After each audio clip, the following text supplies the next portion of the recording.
শুরু করছি আজকের গল্প ষষ্ঠীপদ চট্টোপাধ্যায়ের লেখা বিদেহী। আজ থেকে ২০-২৫ বছর আগে মিহিজামের প্রাকৃতিক সৌন্দর্যের একটা আলাদা আকর্ষণ ছিল। চারিদিকে ছিল ঘন সবুজের সমারোহ, ছোট ছোট টিলা পাহাড়ে ভর্তি ছিল জায়গাটা। এখন সুন্দর পাহাড়ি এলাকা ছাড়া আর কোনো টিলা নেই বললেই চলে। দূরে পাহাড়গুলো অবশ্য যেমন ছিল তেমনই আছে। মিহিজামে খুকুদিরা থাকতেন গোলাপবাগের কাছে ছোট্ট একটি বাড়িতে। চারিদিকে লাল মাটির প্রান্তর, বন উপবন, কি চমৎকার সবুজের সমারোহ সেখানে। সময়টা তখন ভাদ্র আশ্বিন মাস। হঠাৎ কিছুদিন জ্বর ভোগ করে শরীরটা দুর্বল হয়ে পড়েছিল। এমন সময় অপ্রত্যাশিতভাবে একদিন খুকুদির একটা চিঠি এসে হাজির। খুকুদি সেই চিঠিতে আমাদের সবার কুশল নিয়ে বারবার অনুরোধ করেছেন ওদের মিহিজামে একবার বেড়াতে যাবার জন্য। বিশেষ করে আমাকে লিখেছেন, এই শরতে অন্তত কয়েকটা দিন আমাদের এখান থেকে ঘুরে যা, দেখবি খুব ভালো লাগবে। আমার তো এখন এমন হয়েছে যে মিহিজাম ছেড়ে আর কোথাও যেতেই ইচ্ছা করে না। আসবি তো? চিঠি পেয়ে আমি তো লাফিয়ে উঠলাম। বাবা মাও উৎসাহিত হলেন খুব। বাবা বললেন, তা কয়েকটা দিন ছেলেটা যদি একটু হাওয়া বদল করে আসে তো মন্দ কি? খুকু যখন অত করে লিখেছে তখন যাক না, শরীরটা ভালো হবে, দুর্বলতাও কাটবে। মায়েরও অমত হলো না, অতএব যাওয়ার দিন ঠিক হলো। বাবার এক বন্ধু ছিলেন রেলের চেকার।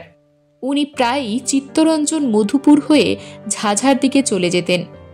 আমাকে একদিন তারই সঙ্গে পাঠিয়ে দেওয়া হলো চিত্তরঞ্জনে।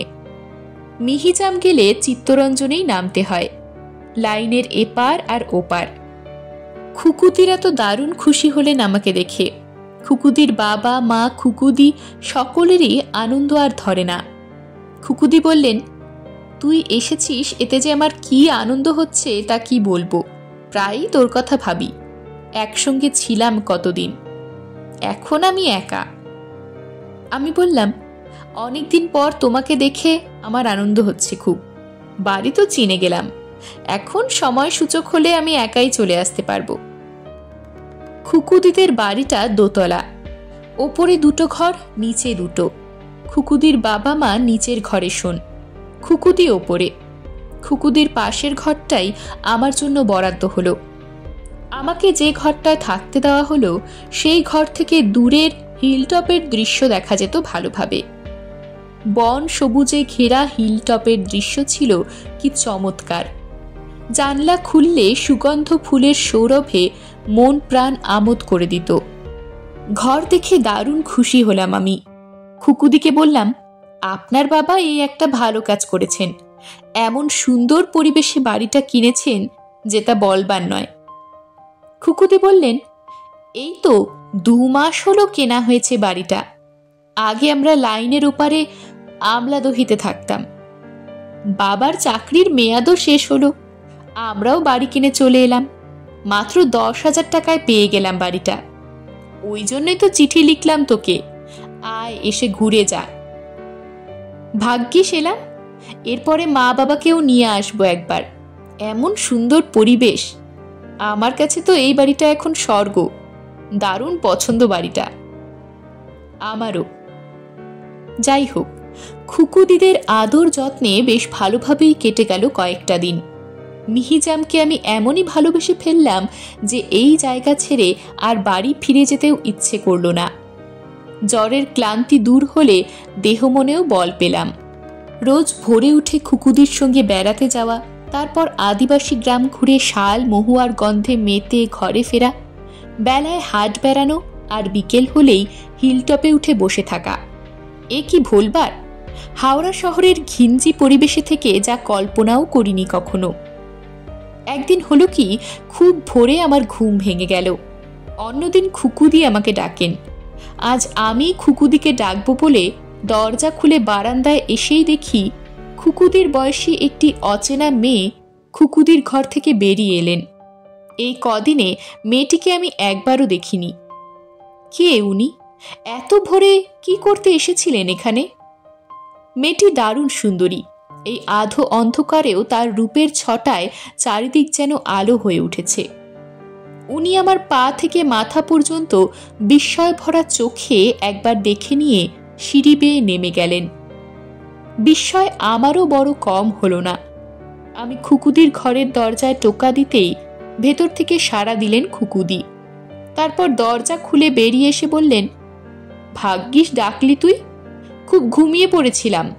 এত ঘুম আমি কখনো ঘুমোইনি। আমি বললাম, উনি কে খুকুদি? কার কথা বলছিস? এই যে একটু আগে যিনি আপনার ঘর থেকে বেরোলেন। আমার ঘর থেকে? কি যা তা বলছিস তুই? এই তো আমি ঘুম থেকে উঠলাম, দরজার খিল খুললাম। আমি তখন সব কথা বললাম খুকুদিকে। খুকুদি বললেন, ঘুমের ঘরে স্বপ্ন দেখিসনি তো? না, যা দেখবার তা আমি সজ্ঞান অবস্থাতেই দেখেছি। খুকুদি বললেন, কি জানি বাবা, কি দেখেছিস তুই? নে, রেডি হয়ে নে, এই বেলা ঘুরে আসি একটু। খুব মেঘ করেছে আকাশে, যে কোনো মুহূর্তে বৃষ্টি হতে পারে। আমার আর কি বলার অপেক্ষা রাখে? সঙ্গে সঙ্গে রেডি হয়ে নিলাম আমি। তারপর খুকুদির সঙ্গে চললাম প্রাতভ্রমণে। ওই মেয়েটির ব্যাপারে আর কোনো কথাবার্তা না হলেও মনটা কেমন খারাপ হয়ে গেল আমার। আজ আমরা রেল ব্রিজ পার হয়ে অন্যদিকে চললাম। আকাশ তখনও ভালোভাবে ফর্সা হয়নি। এক জায়গায় পাঁচিল ঘেরা একটি বাগানের ভেতর গাছে গাছে অসংখ্য চাপা ফুল ফুটে থাকতে দেখে আমাদের লোভ হলো খুব। খুকুদি বললেন, চাপা ফুল আমার দারুণ প্রিয়। আমাদের বাগানেও গাছ আছে, কিন্তু এর গন্ধটা যেন অসাধারণ। কিন্তু এই ফুল কি করে পাই বলতো? আমি বললাম, ভেতরে যেন কাদের কথাবার্তা শোনা যাচ্ছে, নিশ্চয়ই ঢোকার কোনো রাস্তাও আছে। আমার কথা শেষ হওয়ার সঙ্গে সঙ্গেই দেখলাম একদল মেয়ে কলকল করতে করতে পাঁচিলের একটা ভাঙা অংশ থেকে বেরিয়ে আসছে। ওরা বেরিয়ে এলে আমরাও ঢুকলাম। খুকুদি আঁচল ভরে ফুল নিতে লাগলেন। আমি একপাশে একটি গোলঞ্চ গাছের গুড়িতে ঠেস দিয়ে দাঁড়িয়ে রইলাম। হঠাৎ দেখি একটু আগেই বাড়িতে দেখা সেই মেয়েটি খুকুদির পাশে পাশে থেকে ফুল কুড়িয়ে চলেছেন। খুকুদি তাকে লক্ষ্য না করলেও উনি কিন্তু মাঝে মাঝেই আর চোখে তাকিয়ে দেখছেন আমার দিকে। এমন সময় টপ টপ করে দু একটা বৃষ্টির ফোঁটা আমার গায়ে পড়ল। আমি বললাম, আর না খুকুদি, চলে এসো, না হলে ভিজে যাব আমি। কিন্তু খুকুদি আমার কথা শুনলেনই না। ভিজে ভিজেও ফুল কুড়িয়ে চললেন। বৃষ্টির জল গায়ে পড়তেই সে মেয়েটি ম্যাজিকের মতো উধাও।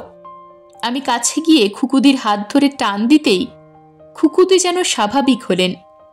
বললেন, এ হে, তুই একেবারে ভিজে গেছিস রে, সবে জ্বর থেকে উঠেছিস তুই, হায় ভগবান।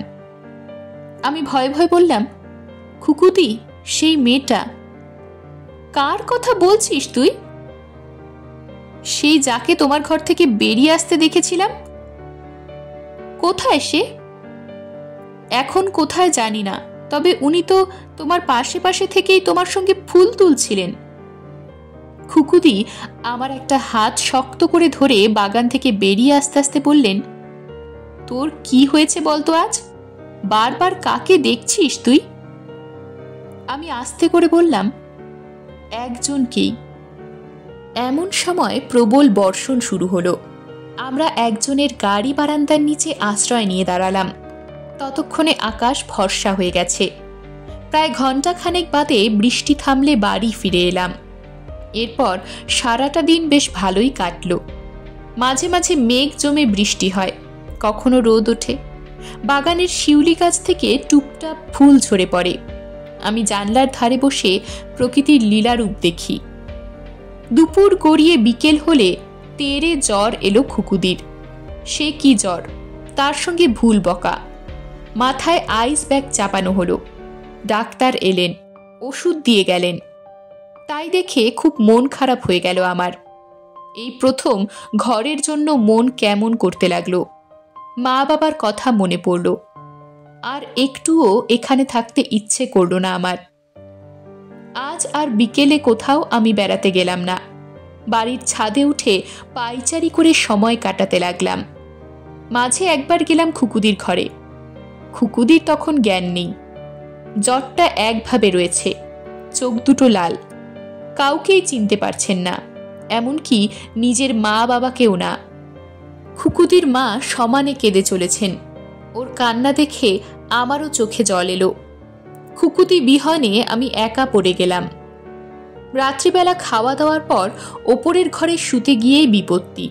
দেখলাম আমার আগেই বিছানা দখল করে কে যেন শুয়ে আছে। ঘরের ভেতরটা ম ম করছে চাপা ফুলের গন্ধে। আমার সারা শরীর জুড়ে একটা হিম স্রোত নেমে এলো। আমি দারুণ ভয়ে চিৎকার করে ছুটে বেরিয়ে এলাম ঘর থেকে। সে রাতটা নিচের ঘরেই শুয়ে কাটলো আমার। এরপর সারা রাত আমি ভয়ে ঘুমোতে পারলাম না। আমার বিছানা দখল করে যিনি শুয়েছিলেন তার কথা আমি কাউকে বলিনি। সেই তিনি, একই দিনে পর পর 3 বার যাকে দেখলাম। যাই হোক, সকাল হতেই একজন লোককে দিয়ে আমাকে বাড়ি পাঠানোর ব্যবস্থা হলো। তখন বেনারস এক্সপ্রেস চালু ছিল। সেই গাড়িতেই হাওড়া এলাম। এর ঠিক 2 দিন পরেই খুকুদি মারা গেলেন। ওর নাকি খুব খারাপ ধরনের মেনিনজাইটিস হয়েছিল। পরে অবশ্য বাবার মুখে শুনেছিলাম খুকুদির বাবা যে ভদ্রলোকের কাছ থেকে ওই বাড়িটা কিনেছিলেন তারও একমাত্র মেয়ে ওই রোগেই মারা যান। তবে কি খুকুদির মৃত্যুর দূত হয়ে সেই মেয়েরই কায়াহীন ছায়া এসেছিল খুকুদিকে সতর্ক করতে অথবা কাছে টানতে? কে জানে। এরকমই আরও সব গল্প পেতে চ্যানেলটিকে সাবস্ক্রাইব করে দেবেন। আর গল্পটি যদি ভালো লেগে থাকে তাহলে লাইক, শেয়ার আর কমেন্ট করে দেবেন।